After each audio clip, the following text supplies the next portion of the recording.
السلام علیکم ورحمۃ اللہ وبرکاتہ. کیسے ہیں آپ لوگ؟ خیریت سے ہیں؟ اللہ کا شکر. آپ میں دیکھ رہی ہوں کہ اٹینڈنس کم ہے اور مجھے اس کے ریزن نہیں پتا، کیونکہ میرے خیال میں تو جتنا آپ قرآن پڑھتے ہیں اتنی قرآن کی محبت بڑھتی ہے، تو بہت زیادہ کنیکٹ ہونا چاہیے اور پارٹیسپینٹس کو بڑھنا چاہیے بجائے اس کے کہ کم ہو. آج تو کوئی ایسی چھٹی بھی نہیں ہے، کوئی ریزن بھی نہیں ہے، اور بہرحال غور کیجیے گا. میں نے اسی لیے ریکارڈنگ میں یہ بات کہی ہے کہ جو لوگ ریکارڈنگ سنتے ہیں وہ بھی سنیں. اور بار بار میں آپ کو ایک بات سمجھاتی ہوں کہ جب تک آپ قرآن کو ٹاپ پرائرٹی پر نہیں لائیں گے، قرآن بھی آپ کو کبھی بھی ٹاپ پرائرٹی پر نہیں لائے گا. ٹھیک ہے، قرآن کو جب آپ ٹاپ پرائرٹی پر لائیں گے تو پھر انشاءاللہ تعالیٰ آپ کے دیکھیں گے کہ آپ کی زندگی میں کیسے تبدیلیاں آتی ہیں اور اللہ تعالیٰ آپ کی کیسی مدد کرتے ہیں مختلف موقعوں کے اوپر. تو ٹاپ پرائرٹی پہ لانا یہی ہے کہ آپ یہ نہیں کہ سب سے پہلے آپ چھوٹی موٹی کوئی بھی تکلیف ہوئی اور کوئی بھی پرابلم ہوئی، کوئی ہنڈرنس آئی تو سب سے پہلے قرآن کلاس چھوڑ دی، باقی سارے دنیاوی کام چل رہے ہیں. کیونکہ ظاہر ہے ہم شاید یہ سمجھتے ہیں کہ قرآن کلاس کو کوئی واچ کرنے والا نہیں ہے اور کوئی دیکھ نہیں رہا ہے، کہیں پر اٹینڈنس نہیں لگ رہی. تو یاد رکھیں وہ تو دیکھنے والا سب سے بڑا دیکھنے والا ہے، علیم اور خبیر ہے اور سمیع ہے اور بہت کچھ ہے، اور اٹینڈنس بھی لگ رہی ہوتی ہے. اور روز قیامت انشاءاللہ سامنے آ جائے گی اٹینڈنس کے کس نے کتنے زیادہ خلوص اور اخلاص کے ساتھ قرآن کی طرف توجہ دی تھی. تو یہ سب باتیں ہیں. تو ظاہر ہے مجھے تو یہ باتیں ہمیشہ ہی دکھ دیتی ہیں اور میں کہتی ہی رہوں گی اس کو جب تک دم میں دم ہے کہ قرآن کی محبت کو ٹاپ پہ لانے، کیونکہ قرآن کی محبت ہی تو شو کرتی ہے کہ آپ کو اللہ سے کتنی محبت. ٹھیک ہے، اللہ کی محبت کچھ شو کرنے کے لیے، اس کو پروف کرنے کے لیے ہمارے پاس اور کون سی چیز ہے؟ اللہ کا کلام ہے جو اللہ تعالیٰ نے ہمارے پاس بھیجا. اگر اسی کی محبت ہمارے دل میں اتنی نہیں ہے کہ ہم ہر چیز چھوڑ کے ان ٹائم اس کو جوائن کر لیں ان ٹائم، تو پھر ہم کیا توقع رکھتے ہیں کہ پھر اب مطلب دیکھیں، میں اپنے بچوں کو بھی کہتی ہوں کہ ہم بہت توقعات رکھتے ہیں، اللہ ہمیں یہ دے، اللہ ہمیں یہ دے. تو کبھی یہ بھی سوچا کریں کہ ہم اللہ کو کیا دے رہے ہیں، ہم کیا دے رہے ہیں اللہ کو. کبھی تو سوچے نا کہ وہ تو بہت کچھ دیتا ہے، مانگ کے بھی دیتا ہے، بن مانگے بھی دیتے ہیں، ہم کیا دے رہے ہیں ان ریٹرن؟ اس کو کچھ دے بھی نہیں کہ نہیں. تو کیا ہمارا کچھ فرض نہیں بنتا کہ ہم اپنے خالق مالک مدبر کو کچھ ہم بھی دیں لوٹا کے؟ بہرحال چلیں، اللہ جس کو چاہتا ہے اس کو سنواتے ہیں، اور سنواتا اسی کو ہے جس کے دل میں سننے کی طلب و تڑپ ہوتی ہے، وہ اور عالم میں آ جاتے ہیں. تو اسٹارٹ کرتے ہیں دعا کے ساتھ. محمد صلی اللہ رسول الکریم، اما بعد، اعوذ باللہ من الشیطان الرجیم، بسم اللہ الرحمن الرحیم. رب اشرح لی صدری ویسر لی امری واحلل عقدۃ من لسانی یفقہوا قولی. رب زدنی علما، اللہم فقہنا فی الدین، اللہم ارزقنی التفکر والتدبر بما یتلوہ لسانی من کتابک، والفهم له والمعرفة بمعانيه والنظر في عجائبه لعمل بذلك ما بقي انك على كل شيء قدیر. یہ جو دعا ہے نا، یہ جو میں پڑھتی ہوں، کم از کم اسی کے اوپر غور کریں. یہ آپ کے سپارے میں بیک پیج پہ لکھی ہوئی ہے کہ اسی میں کتنی زبردست اللہ تعالیٰ نے ہم سے دعا کروائی ہے. تو اگر ہم سمجھ کے کریں تو شاید ہمارے عمل میں بھی تبدیلی آئے. ٹھیک ہے، ترجمہ میں آپ کو پڑھ کے سناتی ہوں. اے اللہ، اس کتاب قرآن جو ہے، اس میں میری زبان جو پڑھتی ہے اس میں مجھے تفکر اور تدبر عطا کر، اس کی سمجھ عطا فرما، اور اس کے معنی اور عجائبات کی پہچان کروا دے، اور جب تک میں زندہ ہوں اس کے مطابق عمل کروں. بے شک تو ہر چیز پر قدرت رکھنے والا ہے. یہ اس کا ترجمہ ہے. تو بہرحال چلیں، آیت نمبر 112 سورہ الانعام. السلام علیکم میم، ہمارے پاس یہ سپارہ نہیں ہے تو آپ کائنڈلی اس پیج کو شیئر کر دیجیے گا، ہم یاد کر لیں گے. عائشہ شیئر کر دیجیے گا. ٹھیک ہے جی انشاءاللہ. لیکن آپ یہ سپارہ ضرور رکھیں، کیونکہ میں تو ہمیشہ ریکمینڈ کرتی ہوں کہ اس سے لفظی ترجمہ تو اسی سے آپ کو صحیح سے سمجھ میں آتا ہے. ہاں جی، ہمارے پاس وہ ڈاکٹر میڈم نگہت ہاشمی کا ہے، ہم نے پہلے نور سے کیا تھا، تو اب آپ کی کلاسز لے رہے ہیں تو ترجمہ تفسیر ہے. آپ اپنا پلیز ہمیں وہ دے دیجیے گا ایڈریس، مجھے میں آپ کو بھجوا دوں گی. ٹھیک ہے، کیونکہ میں اسی سپارے سے ٹرانسلیشن کراتی ہوں، کیونکہ اس میں بہت اچھی لکھی ہوئی ہے نا، ورڈ ٹو ورڈ، تو آپ کو بہت آسانی رہتی ہے. جی جی جزاک. سورہ آیت ہے 112 سورہ الانعام ہے. وَكَذَلِكَ جَعَلْنَا لِكُلِّ نَبِيٍّ عَدُوًّا شَيَاطِينَ الْإِنسِ وَالْجِنِّ يُوحِي بَعْضُهُمْ إِلَىٰ بَعْضٍ زُخْرُفَ الْقَوْلِ غرورا. اور اسی طرح بنائے ہم نے ہر نبی کے لیے دشمن. کس میں سے دشمن بنائے؟ شیاطین الانس اور جن میں سے. انسان اور جنوں شیاطین میں سے نبی کے دشمن بنائے ہم نے. اس لیے بنائے یوں ہی وہ وہی کرتے ہیں بعضهم ان کے بعض الی بعض کی طرف. کیا وہی کرتے ہیں؟ زخرف القولی ملمہ شدہ باتیں، چکنی چپڑی باتیں. غرورا جو کہ دھوکہ فریب پہ مبنی ہوتی ہیں. زخرف کل بھی میں نے آپ کو معنی بتایا تھا، ملمہ شدہ چیز کو کہتے ہیں، جیسے جس کے اوپر ملمہ چڑھایا ہوا ہو، سنہرا، جیسے گولڈ پلیٹنگ کر دیتے ہیں اس کو، چمکتی ہوئی چیز، ملمہ شدہ چیز، چکنی چپڑی چیز. وہ زخرف سونے کے لیے بھی استعمال ہوتا ہے. اور زخرف القولی پھر اسی سے کیا ہو گیا؟ قول بات کو کہتے ہیں، ملمہ شدہ باتیں ہیں، سنہری باتیں ہیں، چکنی چپڑی باتیں. وہ ایک دوسرے کی طرف وہی کرتے ہیں لیکن اصل میں دیکھنے میں چکنی چپڑی ہوتی ہیں، اصل میں کیا ہوتی ہیں؟ غرور، فریب کی ہوتی ہیں. تو کیا کہا جا رہا ہے؟ یہ آیت بھی پچھلی آیات سے جڑی ہوئی ہے جس میں مشرکین مکہ بار بار جو ہے وہ کوئی معجزہ مانگ رہے تھے، کبھی کوئی اعتراض لا رہے تھے، کبھی کوئی اعتراض لا رہے تھے. تو اسی سلسلے میں آگے بھی بات کی جا رہی ہے. اور یہ آیت جو ہے وہ دعوت و تبلیغ کے لحاظ سے بہت اہم آیت ہے. تو پچھلی آیات سے اگر آپ ریلیٹ کریں تو وہ لوگ جن کے دل سخت ہو گئے، مہر لگ گئی، حق کو قبول نہیں کیا، بار بار ان کے سامنے آیا تو حجت لاتے رہے. تو ایسا کیوں ہوا؟ کیونکہ جب انسان حق کو قبول نہیں کرتا نا، پہلی بار ہی قبول نہ کرے تو مہر لگنے کے چانسز ہو جاتے ہیں، نہ کہ بار بار سامنے آئے اور قبول نہ کرے، دل سخت ہو جائیں. تو پھر کیا ہوتا ہے کہ جب مہر لگ گئی تو انسان کو حق کی بات سزا کے طور پہ لگتی ہے نا، کہ حق سامنے آ رہا ہے، بار بار آ رہا ہے، آپ سمجھ ہی نہیں رہے. تو پھر کیا ہوتا ہے؟ بجائے بات، حق بات جو ہے، اللہ کی بات سمجھ میں آنے کے، پیغمبر کی بات سمجھ میں آنے کے، دل میں اترنے کے بجائے الٹا انسان کیا کرنا شروع کر دیتے ہیں؟ مخالفت پر اتر آتے ہیں. ایک یہ ہوتا ہے. اور پھر کیا ہوتا ہے کہ حق و باطل کا مارکا ہوتا ہے، یعنی پیغمبر کے خلاف باطل قوتیں ایکٹیو ہو جاتی ہیں اور حق و باطل کا مارکا ہوتا ہے. تو شیطانی قوتیں چاہے انسانوں میں سے ہوں یا جنوں میں سے، وہ پیغمبر کے خلاف ڈٹ کر کھڑی ہو جاتی ہیں، انبیاء کے خلاف. اور وہ اپنے دوستوں کے دلوں میں کئی چکنی چپڑی باتیں، ملمہ شدہ باتیں جو ہوتی ہیں، سنہری قسم کی باتیں، وہ ایک دوسرے کے دلوں میں القاء کرتے ہیں، وسوسے ڈالتے ہیں، خیال ڈالتے ہیں کہ ایسا کر لو دین کے خلاف، اس کا بڑا فائدہ ہوگا، یہ ترکیب چلو دین اسلام کے خلاف، اس کا بڑا فائدہ ہوگا. تو یہ ان کی ترکیبیں جو ایک دوسرے کو القاء کرتے ہیں، دیکھنے میں بظاہر، سننے میں اور سمجھنے میں بہت اچھی لگتی ہیں، بڑی ملمہ شدہ لگتی ہیں کہ اس سے تو بڑا دین اسلام کو نقصان ہوگا. لیکن اصل میں کیا ہوتی ہیں؟ غرورہ ہوتی ہیں، دھوکے پر مبنی ہوتی ہیں، کیونکہ ان کی ان چکنی چپڑی باتوں یا سازشوں سے اسلام کو کوئی نقصان نہیں ہوتا، بس وہ باتیں ہی ہوتی ہیں جو وہ سوچ رہے ہوتے ہیں. اس کی مثال آپ دیکھیں نا، یہ وہ زخرف القول کی، کہ یہود نے کیا چال چلی تھی، آپ پڑھ چکے ہیں کہ وہ اپنے لوگوں سے کہتے تھے کہ جاؤ صبح کے وقت ایمان لے آؤ کہ ہم نے اسلام قبول کر لیا، اور پھر شام کے وقت کیا کرو؟ مرتد ہو جاؤ، یعنی 2-4 دن بعد دوبارہ سے مرتد ہو جاؤ کہ نہیں ہمیں تو اس نئے دین میں کوئی اچھی بات نہیں لگی تو ہم تو پرانے دین پر پلٹ ہیں. تو یہ زخرف القول ہی تھی ان کی نا، چکنی چپڑی باتیں تھیں کہ ایسے نقصان ہوگا، لیکن نقصان تو نہیں ہوا. پھر اسی طرح مشرکین کو یہود نے ایک شوشہ چھوڑا تھا کہ جاؤ تو مسلمانوں سے پوچھو کہ یہ کیا بات تھی کہ اللہ جس کو مارتا ہے، یعنی جو طبعی موت مر جاتا ہے، تو اس کو تو تم کہتے ہو کہ مردار ہے، حرام کر دیتے ہو، اور جس کو خود مارتے ہو، ذبیحہ کرتے ہو، تو وہ کہتے ہو حلال ہے. تو یہ تو عجیب ہی بات. تو یہ بھی کیا تھی؟ زخرف القول تھی، چکنی چپڑی باتوں کا مطلب یہ کہ جو ایک دم سے انسان کو لگے کہ ہاں اچھا یہ تو بات صحیح ہے. تو یہ ساری چکنی چپڑی باتیں تھیں اگر آپ دیکھیں. تو بہرحال ایسی چالیں چلتے ہیں یہ دونوں مل کر، شیاطین الجن اور انس مل کر، کس کے خلاف؟ نبی کے خلاف. ٹھیک ہے، لکل نبی عدوا، دشمنی میں اس کی کہ نبی کو اور دین اسلام سے لوگ متنفر ہو جائیں. تو اب بات یہ کہ دیکھیں انبیاء کا سلسلہ تو آج ختم ہو گیا، انبیاء تو اب نہیں آتے، لیکن داعی دین تو آج بھی ہوتے ہیں.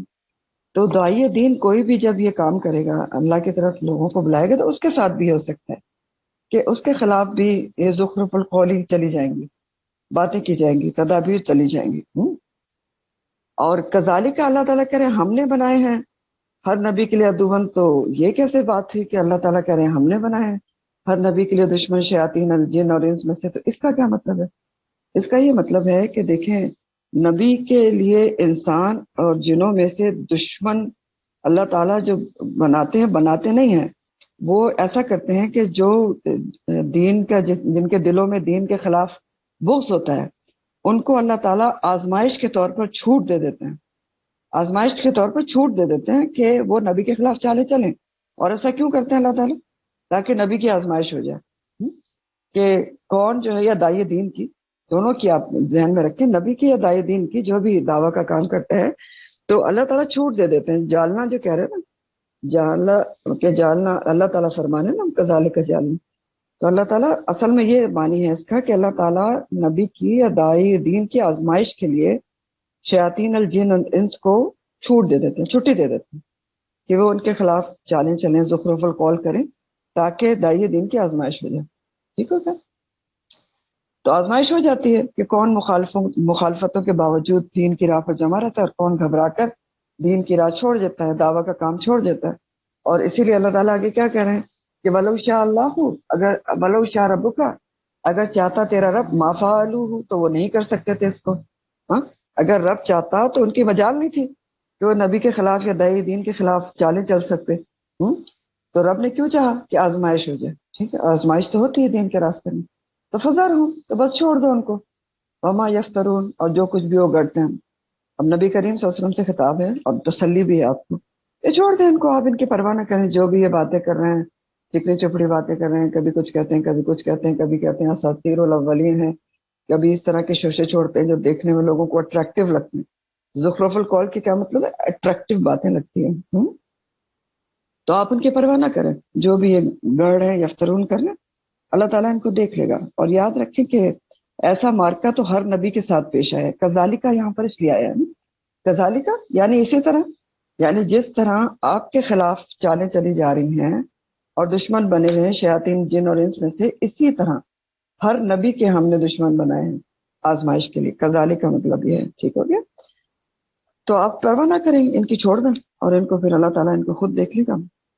اور اس طرح کی بات آپ پیچھے بھی پڑھ چکے ہیں سورہ الانعام 34 میں، وَلَقَدْ كُذِّبَتْ رُسُلٌ مِّن قَبْلِكَ فَصَبَرُوا عَلَىٰ مَا كُذِّبُوا وَأُوذُوا، اور البتہ تحقیق جھٹلائے گئے کئی رسول آپ سے پہلے بھی، تو انہوں نے صبر کیا اس کے اوپر جو وہ جھٹلائے گئے اور جو وہ اذیت دی گئے۔ سورہ فرقان 31 میں بھی آتا ہے، الفرقان 31، وَكَذَلِكَ جَعَلْنَا لِكُلِّ نَبِيٍّ عَدُوًّا مِّنَ الْمُجْرِمِينَ، اور اسی طرح ہم نے بنا دیے ہر نبی کے لیے دشمن مجرمین میں سے۔ ٹھیک ہے، تو آزمائش ہوتی ہے، آزمائش کے لیے بناتے ہیں اللہ تعالیٰ۔ پھر اسی طرح آپ دیکھیں کہ نبی کریم صلی اللہ علیہ وسلم پر جب پہلی وحی آئی تھی، اقرا آئی تھی، تو غار حرا میں تھے آپ اور بہت پریشان ہو گئے تھے، کپ کپی تاری ہو گئی تھی، تو آپ حضرت خدیجہ کے پاس آئے تھے، تو وہ کس کے پاس ان کو لے گئی تھی؟ برقہ بن نوفل کے پاس لے گئی تھی، جو ایک عالم تھے تورات کے اور انجیل کے۔ تو انہوں نے کیا کہا تھا نبی کریم صلی اللہ علیہ وسلم کو؟ برقہ بن نوفل نے کہا تھا کہ ایسی بات جو تو لے کر آیا ہے وہ ایسی بات ہے کہ جو بھی ایسی بات کرے گا اس کو اذیت دی جائے گی۔ ٹھیک ہے، تو داعی دین کو جو بھی اللہ کا پیغام لے کر اٹھے گا اس کی مخالفت ضرور ہوگی، چکنی چپڑی باتیں بھی ہو سکتی ہیں، زخرف القول، یہ سب کچھ ہو سکتا ہے۔ تو یہاں پر اللہ تعالیٰ یہ واضح طور پر بتا دیا ہے، جب بھی کوئی دین لے کر اٹھے گا، پھیلانے کی کوشش کرے گا، تو شیطان سرگرم عمل ہو جاتا ہے، اور شیطان صفت انس اور جن سب مل کر اس کا ساتھ دیتے ہیں۔ دیکھیں شیطان کا جو لفظ ہے نا، اس کے معنی ہوتے ہیں فرمان اور نافرمان سرکش، تو اب نافرمان سرکش شیاطین میں سے بھی ہو سکتے ہیں اور انسانوں میں سے بھی ہو سکتے ہیں۔ ٹھیک، تو بات یہ کہ جب بھی کوئی دین پھیلانے کے لیے اٹھے گا یا اٹھتا ہے، آپ دیکھتے ہی ہیں، تو ہمیشہ دین پھیلانے والے کے خلاف شیطان کا ایک ٹولہ پورے کا پورا سرگرم ہو جاتا ہے، اور وہ ایک دوسرے کی معاونت کرتے ہیں، ہیلپ کرتے ہیں، مل کر دین کے خلاف، داعی دین کے خلاف محاذ آرائی کرتے ہیں۔ اور اسی لیے آپ دیکھتے ہیں کہ کیونکہ مل کر کرتے ہیں نا، پورا شیطانیت کا آپ سمجھ لیں ایک نیٹ ورک بن جاتا ہے، شیاطین جن اور انس کا، اور وہ زخرف القولی پھیلاتے ہیں، یعنی ایسی باتیں پھیلاتے ہیں جو لوگوں کو بظاہر اٹریکٹیو لگتی ہیں اور لوگ اس کو آگے پھیلاتے ہیں، اسی لیے وہ باتیں، وہ برائی کی باتیں بہت جلدی پھیلتی ہیں۔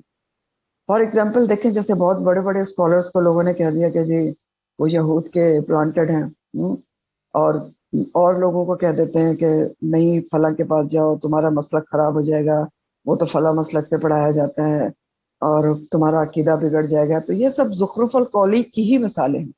ٹھیک ہے. تو اب ایسا تو ہوتا ہے، ہمیشہ ہی ہوگا. تو ایسے موقع پر داعی دین کو کیا کرنا چاہیے؟ اگر آج کل کے حساب سے دیکھیں، آج کل بھی ہوتا ہے نا، میں نے آپ کو مثالیں بتا دی. تو داعی دین کیا کرے؟ یہ کرے جو اللہ تعالیٰ بتا رہے ہیں.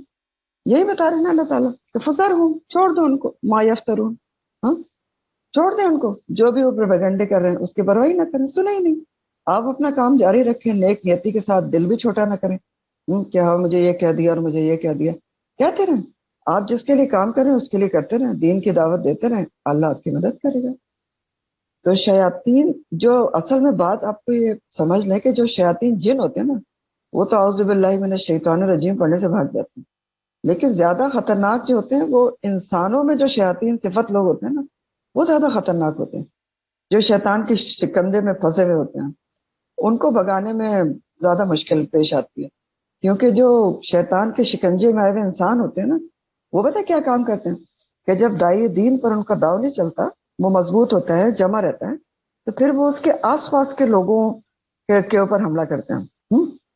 آس پاس والوں کے دلوں میں وسوسے ڈالتے ہیں، زخرف القول، اور رشتہ داروں کے دلوں میں، گھر والوں کے دلوں میں، دوستوں کے دلوں میں، اس کے شاگردوں کے دلوں میں. اور پھر اگر وہ خود نہیں آتا شیطان کی چالوں میں، تو ارد گرد والوں میں سے کوئی آ جاتا ہے اس کے وسوسوں میں، اور وسوسوں میں آ کر زخرف القول میں گرفتار ہو کے کمزور پڑ جاتا ہے. اور پھر یہ آس پاس والے داعی دین کے خلاف نیک کام کو روکنے کی پوری کوشش کرتے ہیں، روڑے اٹکاتے ہیں مختلف طریقوں سے. اب دیکھیں، اس کے بارے میں آپ کو ایک حدیث سناتی ہوں ترمذی کی، کہ جو سیدنا ابو ذر رضی اللہ تعالیٰ عنہ کہتے ہیں کہ ایک دفعہ میں نبی کریم صلی اللہ علیہ وسلم کی مجلس میں تھا، تو وہ بہت طویل ہو گئی. تو آپ صلی اللہ علیہ وسلم نے فرمایا جب مجلس ختم ہوئی کہ ابو ذر اٹھو، 2 رکعت نماز پڑھ لو. تو کہتے ہیں میں نے اٹھ کر 2 رکعت نماز پڑھ لی. اس کے بعد آپ نے فرمایا کیا تم نے شیطان، جن اور انس سے پناہ مانگی تھی؟ میں نے عرض کیا کہ یا رسول اللہ صلی اللہ علیہ وسلم، کیا انس یعنی انسانوں میں بھی شیطان ہوتے ہیں؟ آپ نے فرمایا ہاں، اور شیاطین جن سے زیادہ شرانگیز ہوتے ہیں. تو جو لوگ شیطان کے شکنجے میں آئے ہوئے ہوتے ہیں وہ زیادہ شیاطین جن سے زیادہ خطرناک ہوتے ہیں، کیونکہ غلط پروپیگنڈے اور زخرف القول جو ہے وہ وہی پھیلاتے ہیں ایک سے دوسرے کی طرف، بعضهم علی بعض. تو اس میں ہمارا لیسن کیا ہے کہ یہی لیسن ہے بہت امپورٹنٹ.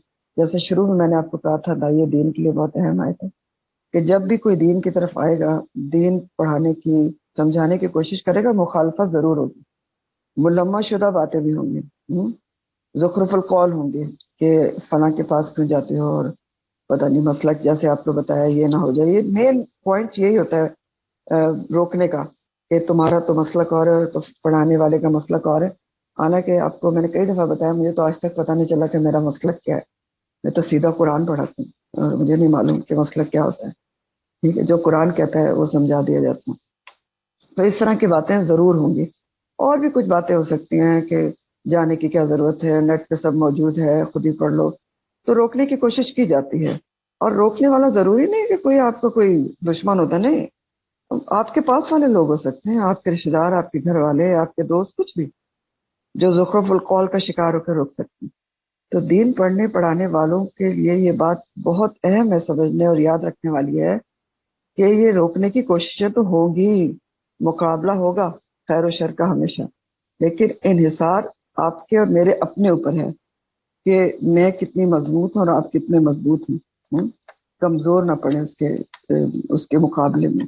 اور دعا بھی کرتا رہنا چاہیے کہ اللہ تعالیٰ دین کے کام میں ہماری مدد کرے، تو کامیاب کرے گا اور اپنی پناہ میں رکھے گا اللہ تعالیٰ، اور کام پورا ہوتا رہے گا. پھر آگے اللہ تعالیٰ اسی سلسلے میں بات کریں، وَلِتَصْغَىٰ، اور تاکہ مائل ہو جائے، الہی، اس کی طرف، افئدۃ الذین لا یؤمنون بالآخرہ وَلِیَرْضَوْهُ، اور تاکہ وہ راضی ہو جائیں، پسند کریں اس کو، وَلِیَقْتَرِفُوا، اور تاکہ وہ کمائیں، ما ہم مقترفون، جو وہ کمانے والے ہیں. یقترفو اور مختلفون کا جو روٹ ہے قرفہ ہے، اور قرفہ کے مطلب ہوتے ہیں زخم کا چھلکا اتار دینا. زخم کا چھلکا اتار دینا تو کیا ہوتا ہے؟ زخم ہرا ہو جاتا ہے اور وہ تکلیف دہ ہو جاتا ہے.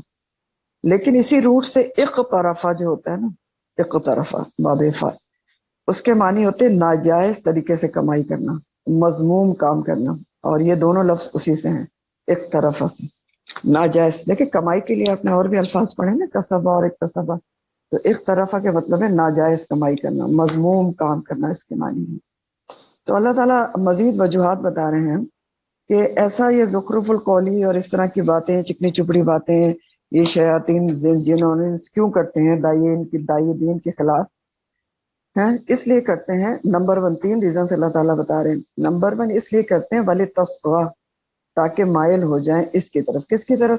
چکنی چپڑی باتوں کی طرف، غرورا جو دھوکے پر مبنی ہوتی ہیں. ان لوگوں کے دل ان چکنی چپڑی باتوں کی طرف مائل ہو جائیں جو آخرت پر ایمان نہیں رکھتے. نمبر 1 بات. تصغا کا لفظ صغا سے ہے. صغا کے مطلب ہوتے ہیں جھکنا، خاص طور پر دل کا جھکنا. تو پہلی وجہ اللہ تعالیٰ یہ بتا رہے ہیں کہ یہ جن اور انس شیاطین جو ہوتے ہیں وہ چکنی چپڑی باتیں اس لیے کرتے ہیں. پہلی ریزن یہ ہے تاکہ جو لوگ آخرت پر یقین نہیں رکھتے ان کے دل ان کی ان سازشوں، ان چکنی چپڑی باتوں کی طرف مائل ہو جائیں. نمبر 2 ریزن کیا ہے؟ وَلِ يَرْضَوْهُ، اور تاکہ وہ پسند کریں ایسی باتوں. چکنی چپڑی باتیں کیوں کی جاتی ہیں؟ غرورا، تاکہ وہ پسند کریں ایسی باتوں کو. اور پھر کیا کریں؟ وَلِ يَخْتَرِفُوا، کر گزریں، کمائی کرنے جو وہ کرنا چاہتے ہیں. وَهُمْ يَخْتَرِفُونَ مُخْتَرِفُونَ. تو 3 چیزیں اللہ تعالیٰ نے بتا دیں جو آپ کو سمجھ آ گئی ہوں گی، تاکہ جو لوگ آخرت پر یقین نہیں رکھتے وہ ان چکنی چپڑی باتوں سے متاثر ہو جائیں، ان کے دل ان کی طرف جھک جائیں، زخرف القول غرورا کی طرف. اور پھر کیا کریں؟ وہ ان باتوں کو پسند کریں اور جو کچھ وہ کرنا چاہتے ہیں، جو شیاطین ان سے کروانا چاہتے ہیں نا مذموم کمائی، وہ ان سے کروا لیں. اب یہاں پہ غور طلب بات یہ ہے کہ کس کی بات ہو رہی، کس کے دل جھک جاتے ہیں اور وہ پسند کرتے ہیں اور وہ کر گزرتے ہیں جو وہ کرنا چاہتے ہیں؟ وہ لوگ جو آخرت پر یقین نہیں رکھتے. یہ بہت امپورٹنٹ سمجھنے والی بات ہے.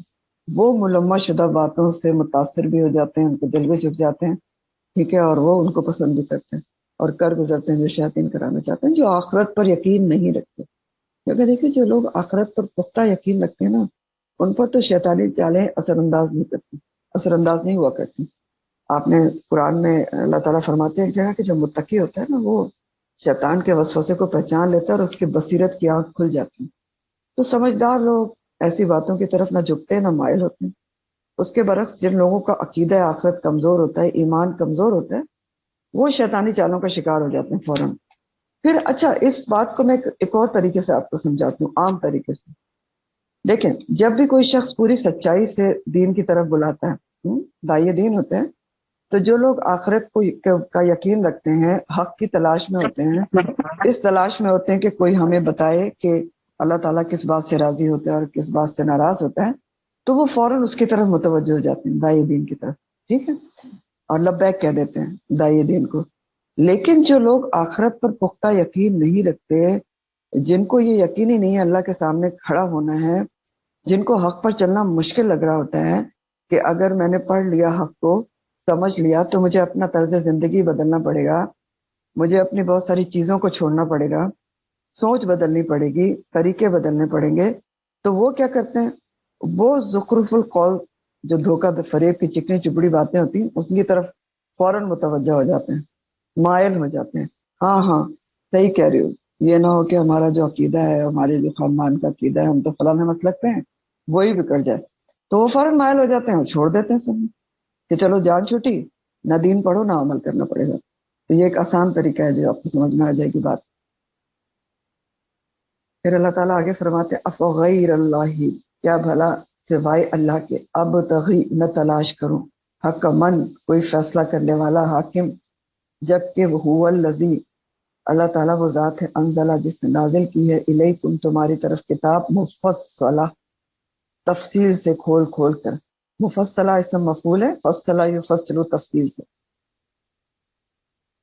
اچھا اب اس میں نبی کریم صلی اللہ علیہ وسلم سے کہلوایا جا رہا ہے کہ کیا تم چاہتے ہو میں اللہ کے سوا کسی اور کو منصف بنا لوں، کوئی اور منصف تلاش کروں، حکم بنا لوں.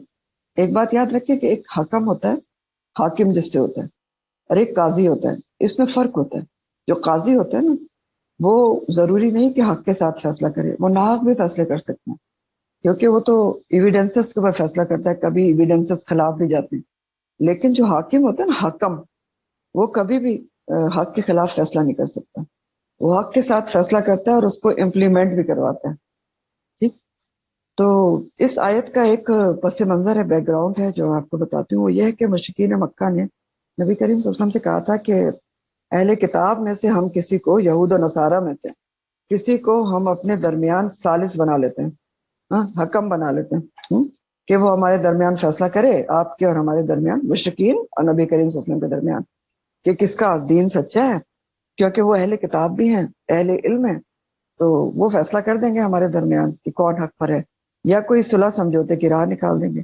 اس کے جواب میں اللہ تعالیٰ رسول کریم صلی اللہ علیہ وسلم کو بتا رہے، جواب سکھا رہے ہیں کہ آپ ان سے کہہ دیں کیسی باتیں کرتے ہو کم عقلی کی، میں اللہ کے سوا کسی اور کو حکم کیسے بنا سکتی ہوں، جبکہ اللہ تعالیٰ نے تمہاری طرف ایسی کتاب اتاری ہے حکم بنا کر. اللہ کے سوا حکم، یعنی اس کے کتاب کی جگہ حکم کس کو بنا سکتا ہوں. ٹھیک ہے، یہ بات اس میں کہی جا رہی ہے. اور اب پیچھے آپ پڑھ چکے ہیں کہ قرآن کو حکم کہا گیا تھا. تو میں کیسی تم باتیں کر رہے ہو کم عقلی کی، کہ میں تلاش کروں اب تبھی حکمن، کوئی فیصلہ کرنے والا، هو الذی، جبکہ اس نے کتاب اتار دی فیصلہ کرنے والی تمہاری طرف، مفصلہ، جو بہت تفصیل سے ہے، اس میں زندگی کے ہر پہلو کے بارے میں فیصلہ اور حکم موجود ہے. ہاں، جو باتیں یہ تم کہہ رہے ہو کہ ان سے پوچھ لو یہود و نصارہ سے، جو باتیں ان کی اوریجنل تورات اور انجیل میں موجود تھیں، وہ سب باتیں بھی یہ کتاب بتاتی ہے، کھول کر بتاتی ہے. اور مزید یہ کہ یہ بھی بتاتی ہے کہ انہوں نے اپنی کتابوں کے ساتھ کیا سلوک کر لیا تھا، کس طرح سے تحریف کرنی تھی، لفظی تحریف، معنوی تحریف، اور اس کو ورکا کر کے رکھ دیا تھا، قراتیس کر دیا تھا. تو تم ایسے لوگوں کی طرف کہہ رہے ہو کہ میں فیصلہ کرا لوں، ان کو حکم بنا لوں، اس اللہ کی کتاب کو چھوڑ کر جو اللہ تعالیٰ نے تفصیلاً مفصلاً اتاری ہے، جو سب سے بڑی حاکم اور حکم ہے، جو حق اور باطل کا فرق کرنے والی ہے، ہر چیز کا فیصلہ کرنے والی ہے. تو میں اس کو چھوڑ کر اتنی مفصل تفصیلی کتاب حق کو جو اللہ تعالیٰ نے اتاری ہے، اس کو حکم بنانے کے بجائے تم مجھے کہہ رہے ہو کہ میں ان کو، یہود و نصارہ کو حکم بنا لوں. ایسا تو ہرگز بھی نہیں ہو سکتا، بہت ہی بے عقلی کے پر مبنی یہ بات ہے. اور بات یہ ہے کہ والذین آتیناہم الکتاب، وہ لوگ جن کو دی ہے ہم نے کتاب، یعنی یہود و نصارہ، یعلمون، وہ بہت اچھی طرح جانتے ہیں کہ انہ، بے شک وہ میں ضمیر جو ہے قرآن کی طرف جا رہی ہے، کہ یہ جن کو کتاب دی گئی ہے یہود و نصارہ، یہ اچھی طرح جانتے ہیں کہ قرآن جو ہے منزل، وہ نازل کردہ ہے من ربک، آپ کے رب کی طرف سے، بالحق، کے حق کے ساتھ. فلا تکونن من الممترین، تو تم ہرگز بھی نہ ہونا شک کرنے والوں میں سے. منزل بھی اسم مفعول ہے، نزلہ ینزل تنزیل سے. تو دیکھو یہ لوگ جو ہیں اہل کتاب، یہود و نصارہ، یہ اچھی طرح جانتے ہیں کہ کتاب آپ کے رب کی طرف سے حق کے ساتھ نازل کی گئی ہے، ہر بات اس کی حق ہے، سچ ہے، اس کے سارے احکامات سچ ہیں، حق ہے، ان کی کتابوں میں اس کی نشانیاں موجود ہیں. پہچانتے کیوں اچھی طرح کہ یہ رب کی طرف سے نازل کرتا ہے؟ کیونکہ جیسے آپ نے پیچھے بھی پڑھا تھا کہ نبی کریم صلی اللہ علیہ وسلم کو بھی ایسے پہچانتے تھے یہود و نصارہ جیسے اپنے بیٹوں کو پہچانتے ہیں. ٹھیک ہے، اور کتاب کو بھی پہچانتے تھے، کیونکہ نبی کریم صلی اللہ علیہ وسلم وہ کتاب کی پیشن گوئیاں، نشانیاں ان کی کتابوں میں موجود تھی. تو یہ تو اچھی طرح پہچانتے ہیں، لیکن پھر بھی مخالفت کر رہے ہیں. ٹھیک ہے، تو ان سے کیا تم نے فیصلہ کروانے ہیں؟ ان کو اچھی طرح پتہ ہے، ان کے دل جانتے ہیں کہ انہ منزل من ربک بالحق کی، کہ ان کے اوپر بھی کتاب اتری ہے. تو یہ اللہ کی کتاب کا اسلوب اور اللہ کی کتاب کی نشانیوں کو سمجھتے ہیں، اچھی طرح پتہ ہے ان کو کہ یہ اللہ کی طرف سے نازل شدہ ہے. یہ تو بغض اور عناد میں نہیں مان رہے، تو یہ فیصلہ کیا کریں گے؟ تو تم ہرگز بھی نہ ہونا شک کرنے والوں میں سے. یہ کس سے کہا جا رہا ہے کہ تم ہرگز بھی نہ ہونا شک کرنے والوں سے؟ نبی کریم صلی اللہ علیہ وسلم سے کہا جا رہا ہے، جن سے کبھی یہ ممکن ہی نہ تھا کہ وہ شک کرنے والوں میں سے ہو جائیں. تو اصل میں تنبیہ کس کے لیے ہے؟ وارن کس کو کیا جا رہا ہے؟ مجھے اور آپ کو، امت کو کیا جا رہا ہے. قرآن اپنے قاری سے مطالبہ کرتا ہے، اپنے ہر پڑھنے والے سے، کہ شک میں نہ پڑھنا، ہرگز شک نہ کرنا.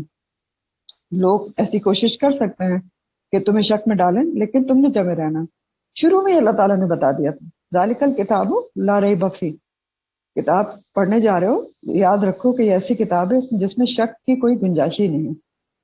لیکن پھر بھی ہم دیکھتے ہیں کہ شک تو لوگ آج بھی کرتے ہیں. کیسے کرتے ہیں؟ کہتے ہیں جی قرآن کی جو فلاں حکم ہے، جو فلاں فلاں حکم ہے، وہ آج کل کے لیے تو ہے ہی نہیں. خاص طور پر پردے کے حکم کے لیے بہت بات ہوتی ہے. جو کہ بالکل ہی ایک باطل بات ہے. آپ پردے کا حکم نکال کے پڑھیں سورہ الاحزاب میرا خیال ہے آیت 59 ہے. واضح ترین حکم ہے, کوئی ابہام ہے ہی نہیں اس کے اندر. کہتے کہ نہیں وہ تو جی منافقین کے لیے تھا, ازواج مطہرات کے لیے تھا, پھر اور بھی احکامات کو کرتے ہیں, کہتے ہیں کہ وہ آج کل کے لیے نہیں ہے, تو اس میں دوبارہ اجتہاد کی ضرورت ہے. جبکہ قرآن کے ایک قاری کا انداز شک کا تو ہو ہی نہیں چاہیے, بلکہ سمینہ و اطاعنا ہونا چاہیے. اور قرآن تو کیا اس زمانے اور اس زمانے کے لیے تھا؟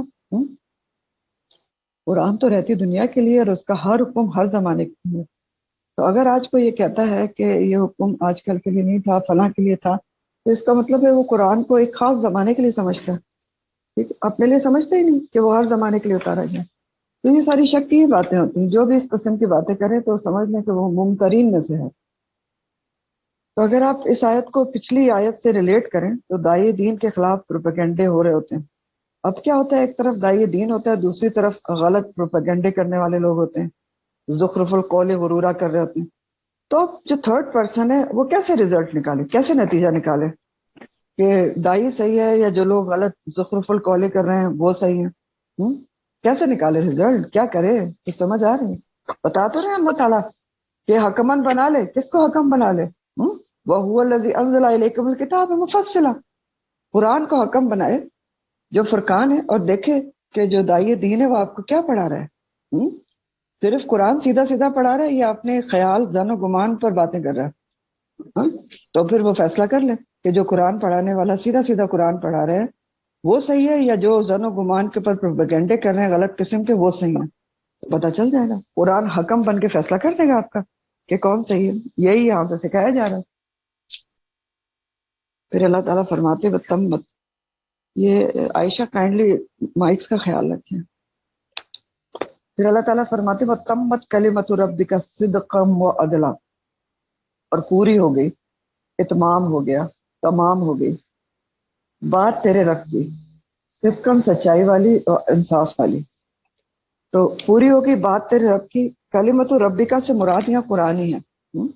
کلمۃ ربک قرآن ہے, ظاہر اللہ کا کلام ہے. تو اللہ تعالیٰ فرما رہے ہیں کہ وہ تمت کلمۃ ربک, تیرے رب کی بات مکمل ہو چکی ہے. یعنی کتاب جو قرآن اتارا ہے اللہ تعالیٰ نے وہ مکمل جامع کتاب کے طور پہ اتارا ہے. پہلے بھی کہا نا مفصلہ ہے, جامع کتاب ہے. جیسے اللہ تعالیٰ نے قرآن میں کہا ہے کہ اتممت لکم دینکم, جو زندگی کے تمام پہلوؤں پر اچھے طریقے سے رہنمائی کرتا ہے. اور مزید صدقاً بھی ہے, سچی کتاب ہے, حق ہے. تمام توحید کے دلائل اس میں نکھر کے سامنے آتے ہیں. اس کی تمام خبریں, تمام پیشن گوئیاں, تمام قصے سچے ہیں. تمام احکامات سچائی پر مبنی ہے, فائدے کے لیے ہے. وہ عدلاً, اور انصاف والی بھی ہے. قرآن کے تمام احکامات عدل اور انصاف پر مبنی ہے, معتدل ہیں. اس سے زیادہ انصاف کسی چیز میں ہے ہی نہیں. اور لا مبدل لکلماتہ, اور کوئی بدلنے والا نہیں ہے اس کے کلام کو. کس کے کلام کو؟ اللہ کے کلام کو. تو اس میں اس کے دو معنی ہیں کہ لا مبدل بکلماتہ. نمبر 1 یہ کہ کسی کی مجال نہیں ہے کہ اس کتاب میں کسی قسم کی کوئی تبدیلی کر سکے. دنیا کی کوئی طاقت اس کا نیب البدل نہیں لا سکتی.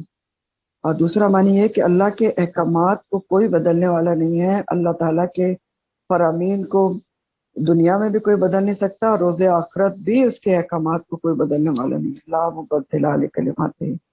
اصل میں یہ ساری چیزیں نا قرآن کو حکم بنانے کی وجوہات بتائی جا رہی ہیں. ٹھیک, پچھلی آیت میں اللہ تعالیٰ نے کہا نا کہ آپ کہیں کہ عجیب باتیں کرتے ہو, فغیر اللہ ابتغی حکما وہو الذی انزل الیکم الکتاب مفصلا. تو مجھے کسی اور کو حکم بنانے کی کیا ضرورت ہے جبکہ اللہ تعالیٰ نے کتاب اتار دی ہے جو تفصیل سے ہے. تو مزید خوبیاں بھی بتائی جا رہی ہیں کہ کسی اور کو حکم بنانے کی لائف میں کیا ضرورت ہے, جبکہ اللہ تعالیٰ نے ایسی کتاب اتاری ہے جس میں مکمل اور جامع کتاب ہے. تمت کلمۃ ربک, کوئی آسپیکٹ چھوڑا نہیں گیا ہے, سچائی پر بھی ہے, عدل لیے ہوئے ہے, اور لا مبدل کلمات, اس تحریف بھی نہیں ہوئی ہے اس کی طرف سے جو دوسری کتابوں میں ہو گئی, تورات اور انجیل وغیرہ میں. تو پھر کسی اور چیز کو اور کسی اور کتاب کو حکم بنانے کی کیا ضرورت ہے؟ اور مزید یہ کہ اس کی طرف سے آئی ہے جو سمیع بھی ہے اور علیم بھی ہے. وَهُوَ السَّمِيعُ الْعَلِيمُ, جو سنتا بھی ہے کہ کون اس کے بارے میں زخرف القول پھیلا رہا ہے, اور جانتا بھی ہے. خوب جانتا ہے ہر کسی کے حالات کو، اعمال کو، کہ کون اس کو دل سے پڑھ رہا ہے، کون باتوں میں آیا جا رہا ہے. تو ظاہر ہے اعمال بھی جانتا ہے اور دلوں کے خیال بھی جانتا ہے، تو اسی حساب سے روز قیامت فیصلہ کرے گا. پھر ایک اور بہت ہی زبردست بات اللہ تعالیٰ فرما رہے کہ وَإِن تُطِعْ، اگر تم نے اطاعت کی، اکثر من فی الارض، اکثریت کی جو زمین کے اوپر ہے، تو وہ اکثریت کیا کرے گی؟ جو زمین کے اوپر اگر ان کی اطاعت، یضلوک، وہ بھٹکا دیں گے تم. کہاں سے بھٹکا دیں؟ عن سبیل اللہ، اللہ کے راستے سے بھٹکا دیں گے. بہت اہم بات کی جا رہی ہے، سمجھنے سے تعلق رکھتی ہے. اللہ تعالیٰ فرمانے کہ زمین پر رہنے والی جو اکثریت ہے، میجورٹی ہے، اگر اس کی تم نے تقلید کی، تم نے اس کے پیچھے چلے، پیروی کی، تو یہ پیروی تمہیں اکثریت کی بھٹکا دے گی، بھٹکا دے گی تمہیں. تو ایسا کیوں کہا جا رہا ہے؟ اللہ کے راستے سے بھٹکا دے گی اکثریت کی پیروی. کیونکہ دیکھیے اکثریت کے پیچھے چلنے سے انسان بھٹکتا ہے. کیوں؟ کیونکہ کسی بھی معاشرے میں اکثریت کیا ہوتی ہے؟ جاہل عوام پر مشتمل ہوتی ہے. جاہل یعنی جو قرآن سے جاہل ہوتی ہے، دین سے جاہل ہوتی ہے اور بے راروی کا شکار ہوتی ہے. میجورٹی ایسی ہوتی ہے. تو علم والے اور عقل مند کم ہوتے ہیں، اولی الالباب اور العلم رکھنے والے کم ہوتے ہیں، اور انسانوں پر عمومی طور پر اکثریت کا روپ پڑ جاتا ہے. انگریزی کی مثال بہت لوگ کوٹ بھی کرتے ہیں نا، میجورٹی از اتھارٹی، لیکن قرآن کے مطابق میجورٹی اتھارٹی نہیں ہے، یہی تو بتایا جا رہا ہے. تو ہوتا یہی ہے کہ اکثریت جو ہے وہ دین سے جاہل ہوتی ہے. معاشرے میں لوگ اکثریت سے مروب ہوتے ہیں اور پھر اکثریت کو فالو کرنا شروع کر دیتے ہیں، کہتے ہیں اچھا اتنے لوگ یہ کام کریں تو کوئی ہوتا ہی ہوگا کچھ صحیح. جبکہ قرآن نے صرف یہی نہیں، متعدد مقام پر اکثریت کو کبھی فاسق کہا ہے، وہ اکثر ہم لا فاسقون، کبھی جاہل کہا ہے، وہ اکثر ہم لا یعلمون، اور کبھی ظالم کہا ہے. تو اکثریت کیونکہ العلم نہیں رکھتی، اور جو العلم نہ رکھے وہ اللہ کی نظر میں جاہل ہے، سب سے بڑا جاہل ہے. کیوں؟ کیونکہ جس کے پاس العلم نہیں ہوتا وہ دین کو اپنے ظن و گمان پر چلانے کی کوشش کرتا ہے، یا آباء و اجداد کے طریقے کے پر چلنے کی کوشش کرتا ہے. تو بہرحال لوگوں کی اکثریت العلم حاصل کرنے کی کوشش نہیں کرتی، کیونکہ بہت مصروف ہے، ٹائم ہی نہیں ہے ان کے پاس، دنیا میں مگن ہے، بال بچے، نوکری. تو جدھر دنیا کو جاتا دیکھتے ہیں ادھر ہی چل پڑتے ہیں، کسی بات کی تحقیق نہیں کرتے، نہ کرنے کی کوشش کرتے ہیں، کیونکہ ٹائم نہیں ہے اور علم حاصل کرنے کا ٹائم ہی نہیں ہوتا. پھر آگے مزید وجوہات اللہ تعالیٰ بتا رہے ہیں، یہی وجوہات بتا رہے ہیں کہ اگر تم نے اکثریت کی پیروی کی تو وہ تمہیں بھٹکا دے گی اللہ کے راستے سے. کیوں بھٹکا دے گی؟ کیونکہ نمبر 1 یتبعون، نہیں وہ پیروی کرتے، یعنی اکثریت نہیں پیروی کرتی، الا الظن، مگر صرف ظن کی. ایک تو ریزن یہ ہے. دوسری ریزن یہ ہے کہ وَإِنْ هُمْ إِلَّا يَخْرُصُونَ، اور نہیں وہ مگر صرف قیاس آرائیاں کرتی ہیں، صرف اندازے پہ بات کر جاتی ہیں. یخرسون کا لفظ خوراسا سے ہے. خوراسا کے مطلب ہوتے ہیں صرف خیال سے کسی چیز کا اندازہ یا تخمینہ لگانا. جیسے خرس النخل کہتے ہیں کہ کھجور کے درخت کے اوپر کھجوریں ابھی لگی ہوئی ہیں، تو اس کو کوئی بیچنے کا ارادہ کرے تو صرف لگی ہوئی کھجوروں کو ایک اندازے سے دیکھے کہ اس میں کتنی کھجوریں ہیں، تو وہ خرسا ہوتا ہے. تو خرسا ایسا اندازہ ہے جس کی بنیاد علم اور دلیل کے بجائے صرف خیال اور گمان پہ ہو. اللہ تعالیٰ وجہ بتا رہے ہیں کہ اکثریت کے پیچھے چلو گے تو تمہیں گمراہ کرے گی، کیونکہ اکثریت کے عقائد، اصول زندگی، ان کے نظریات، ان کے اعمال الا الظن، صرف ظن اور گمان پر مبنی ہوتے ہیں، اپنے خیالات اور افکار پر چل رہے ہوتے ہیں. میرا یہ خیال ہے، میں یہ سمجھتا ہوں، اور جو بھی ظن و گمان پر چلے گا وہ بھٹکے گا، اور پھر جو ان کی پیروی کرے گا وہ بھی بھٹکے گا. اور دوسری وجہ ہے وَإِنْهُمْ إِلَّا يَخْرُصُونَ، اکثر لوگ ان میں سے جو اکثریت ہے وہ بلا تحقیق، بلا علم کے اندازے لگا رہے ہوتے ہیں، قیاس آرائیاں کر رہے ہوتے ہیں. آپ سوچیں قیاس آرائیاں کرتے ہیں نا، فلاں مجھے لگتا ہے بہت ہی گناہ گار ہے، وہ فلاں تو بہت ہی اللہ معاف کرے لگتا ہے جہنمی کام کر رہا ہے، تو فلاں تو. پھر سب سے بڑی بات یہ جو خیال بتایا جاتا ہے نا کہ میرے خیال میں اس بارے میں یہ حکم ہے، تو وہ کیا ہوتا ہے؟ اندازہ لگایا جا رہا ہوتا ہے نا، ظن اور گمان اور اندازہ. یہ میرا خیال ہے، میرا اندازہ ہے کہ اس بارے میں یہ حکم ہے. تو دین کا معیار کیا خیال پہ اور اندازے پہ ہو سکتے ہیں؟ دین کا معیار ہمیشہ دلائل پر ہوتا ہے، برہانین پر ہوتا ہے، یعنی قرآن و سنت کے علم پر ہوتا ہے. دین انسان کو یہ سکھاتا ہے کہ محض سنی سنائی باتوں پر نہ چلو، کسی کے ظن و گمان پر نہ رہو، اکثریت کے پیچھے نہ چلو، کیونکہ وہ خود العلم تو حاصل نہیں کرتی، زن و گمان پہ چل رہی ہے، اندازوں پہ چل رہی ہے، تمہیں بھی گمراہ کر دے گی. تو کیا کرو؟ خود علم حاصل کرو، دلائل کے ساتھ سیکھو اور پھر عمل کرو. کسی کی بھی دل فریب باتوں، زخرف القولوں سے اٹریکٹ نہ ہو. جن کا معیار العلم ہے اس کی بات سنو. تو دین کے اوپر جو صحیح چلنے کا راستہ ہے، جو بھٹکنے سے بچا سکتا ہے، وہ واحد راستہ کیا ہے؟ صراط مستقیم. اور وہ کہاں سے ملتا ہے؟ العلم پڑھنے سے ملتا ہے. تو قرآن کی اس آیت سے ہمیں کچھ باتیں پتہ چلتی ہیں. نمبر 1 یہ کہ آج کل حق جو ہے وہ اقلیت میں ہو سکتا ہے، مائنورٹی میں ہو سکتا ہے. ٹھیک ہے، بتا رہے ہیں اللہ تعالیٰ. نمبر 2 اگر اکثریت جو ہے وہ باطل ہو سکتی ہے، کیونکہ قرآن کی نظر میں ابھی آپ نے پڑھ لیا کہ میجورٹی ہرگز بھی اتھارٹی نہیں. قرآن تو کہہ رہا ہے اگر میجورٹی کو فالو کیا تو بھٹکا دے گی. تو حق چاہے تھوڑا بھی ہو تو وہ اپنی جگہ بہت اہم ہے، اور باطل چاہے بہت زیادہ بھی ہو تو ظاہر ہے وہ بھٹکانے والا ہے. اور ایسی بات آپ پیچھے بھی پڑھ چکے ہیں سورہ الانعام میں کہ وَلَا يَسْتَوِي الْخَبِيثُ وَالطَّيِّبُ وَلَوْ أَعْجَبَكَ كَثْرَةُ الْخَبِيثِ. کہا تھا اللہ تعالیٰ نے کہ خبیث اور طیب برابر نہیں ہو سکتے، چاہے تمہیں کتنی بھی اچھی لگے کثرت جو ہے وہ خبیث کی. اب اس کا ریفرنس ڈھونڈ لیجیے گا، مجھے اس وقت سورہ اور آیت یاد نہیں ہے، لیکن ابھی یاد آئے گی کہ یہ آپ نے پڑھا تھا، بہت اہم بات تھی کہ وَلَا يَسْتَوِي الْخَبِيثُ وَالطَّيِّبُ وَلَوْ أَعْجَبَكَ كَثْرَةُ الْخَبِيثِ. تو خبیث کی کثرت چاہے آپ کو کتنی بھی اٹریکٹیو لگے لیکن وہ اچھی تو نہیں ہو سکتی، وہ خبیث خبیث ہی رہے گا. اور طیب طیب ہے، چاہے مینورٹی میں ہو، چاہے اقلیت میں، چاہے بہت تھوڑا بھی ہو. ٹھیک ایسے ہی ہے. پھر ایک اور بات یہ پتہ چلتی ہے کہ اکثریت کی پیروی بھٹکاتی ہے. یہ قرآن بتا رہا ہے اللہ کے راستے سے بھٹکا دیتی، کیونکہ اکثریت کو العلم نہیں ہوتا، العلم نہیں رکھتی. ٹھیک ہے، تو لیسن اس میں یہی ہے کہ لوگوں کے کئی سنی باتیں ظن اور گمان کے اوپر جو مبنی طریقے ہوتے ہیں، اندازوں پر جو مبنی طریقے ہوتے ہیں، ان کو فالو نہیں کرنا چاہیے، ورنہ بھٹکیں گے. خود علم حاصل کرنا چاہیے، اس کے مطابق عمل کرنا چاہیے. اور اس کے متعلق اگر آپ آج دیکھیں نا، ایک چیز بڑی اہم ہے، یہ جو SMS آ رہی ہوتی ہیں، جو میسیجز آ رہی ہوتی ہیں، اتنی ظن و گمان پہ وہ مبنی ہوتی ہیں، اتنی زخرف القول غرورہ پہ مبنی ہوتی ہیں جس کی کوئی اتھینٹیکیشن نہیں ہوتی، اور ہم اس کو آگے ایک سیکنڈ میں اٹھا کے فارورڈ کر دیتے. گناہ کا کام ہے، بھٹکا رہے ہوتے ہیں، ہم خود بھی بھٹکتے ہیں، دوسروں کو بھی بھٹکاتے ہیں. غلط باتیں لکھی ہوتی ہیں نہ جو حدیث سے ثابت ہوتی ہیں، ریفرنس نمبر تک غلط لکھے ہوئے ہوتے ہیں. تو خدارا اس سلسلے میں جو ہے بہت کوشش رہنا چاہیے، کیونکہ یہ پھر اسی طرح کی بات ہو جاتی ہے کہ ہم خود بھی بھٹک رہے ہوتے ہیں، دوسروں کو بھی بھٹکاتے ہیں بلا علم کے. پھر اللہ تعالیٰ کہتے ہیں نہ رب کا، بے شک تیرا رب ہوا عالم، وہ بہت زیادہ جانتا ہے. کس کو؟ من یضل، جو بھٹکا ہوا ہے، ان سبیلہ، اس کے راستے سے. وہ ہوا عالم، اور وہ بہت زیادہ جانتا ہے بالمہتدین، ہدایت والوں کو بھی.